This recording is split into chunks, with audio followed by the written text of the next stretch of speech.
اعوذ باللہ من الشیطان الرجیم بسم اللہ الرحمن الرحیم۔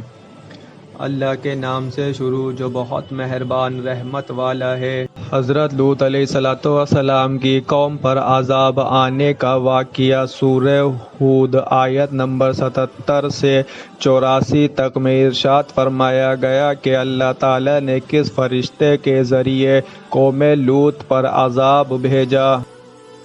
حضرت ابراہیم علیہ السلام کے پاس سے ہو کر فرشتے خوبصورت لڑکوں کی شکل میں حضرت لوط علیہ السلام کے پاس آئے۔ حضرت لوط علیہ السلام نے جب ان کی حسن و جمال کو دیکھا تو قوم کی خباثت اور بد عملی کا خیال کر کے آپ علیہ السلام ان خوبصورت لڑکوں کی وجہ سے غمگین ہو گئے۔ ان کا دل تنگ ہوا کیونکہ ایک تو وہ مہمان تھے اور دوسرے وہ انتہائی خوبصورت تھے، اس لیے ان کے بارے میں آپ علیہ السلام اپنی قوم کی طرف سے خوف زدہ ہوئے اور فرمانے لگے کہ یہ بڑا سختی کا دن ہے۔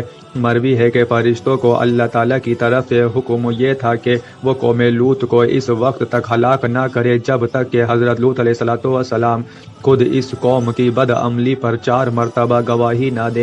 چنانچہ جب یہ فرشتے حضرت لوط علیہ السلام سے ملے تو آپ علیہ السلام نے ان سے فرمایا، کیا تم اس بستی والوں کا حال معلوم نہ تھا؟ فرشتوں نے کہا، ان کا کیا حال ہے؟ حضرت لوط علیہ السلام نے فرمایا، میں گواہی دیتا ہوں کہ عمل کے اعتبار سے روئے زمین پر یہ بدترین بستی ہے۔ یہ بات آپ نے 4 مرتبہ فرمائی۔ حضرت لوط علیہ السلام کی بیوی جو کہ کافرہ تھی وہ نکلی اور اس نے اپنی قوم کو جا کر خبر دی کہ حضرت لوط علیہ السلام کے یہاں ایسے خوبصورت اور حسین مہمان آئے ہیں جن کی مثل اب تک کوئی شخص نظر نہیں آیا۔ حضرت لوط علیہ السلام اپنے مہمانوں کے ساتھ گھر میں ہی تھے کہ آپ کی قوم کے لوگ آپ کے مہمانوں کے ساتھ بے حیائی کا کام کرنے کی غرض سے دوڑتے ہوئے آئے۔ وہ لوگ اس سے پہلے ہی برے کاموں کے عادی تھے اور شرم و حیا سے بالکل عاری ہو چکے تھے۔ انہیں دیکھ کر حضرت لوط علیہ السلام نے اپنی قوم سے فرمایا، اے میری قوم، یہ جو میری قوم کی بیٹیاں ہیں یہ تمہارے لیے نکاح کی صورت میں پاکیزہ اور تو اپنی بیویوں سے فائدہ حاصل کرو کہ وہ تمہارے لیے حلال ہے۔ حضرت لوط علیہ السلام نے مزید فرمایا کہ اللہ تعالیٰ سے ڈرو اور اپنے کفر و سرکشی سے باز آ جاؤ اور میرے مہمانوں سے کوئی برا فعل سر انجام دے کر مجھے ان کے سامنے شرمندہ مت کرو۔ یا تم میں ایک بھی کوئی ایسا نیک آدمی نہیں کہ جس کی بات مان کر تم اس برے فعل سے باز آ جاؤ۔ حضرت لوط علیہ السلام نے اپنی قوم کو جو اللہ تعالیٰ سے ڈرنے کی نصیحت فرمائی اور مہمانوں کے سامنے رسوا کرنے سے روکا تو حضرت لوط علیہ السلام کی قوم نے ان کی نصیحت سے اعراض کرتے ہوئے کہا، آپ جانتے ہیں کہ آپ کی قوم کی بیٹیوں سے نکاح کرنے کی ہمیں کوئی حاجت نہیں، ہمیں ان کی طرف کوئی رغبت ہے اور ہماری جو خواہش ہے وہ آپ اچھی طرح جانتے ہیں۔ جب حضرت لوط علیہ السلام کو یقین ہو گیا کہ قوم اپنے ارادے سے باز نہیں آئے گی تو آپ نے افسوس کرتے ہوئے فرمایا، اے کاش مجھے تم سے مقابلہ کرنے کی طاقت ہوتی، یا میں ایسا قبیلہ رکھتا جو میری مدد کرتا تو میں تم سے مقابلہ اور جنگ کرتا۔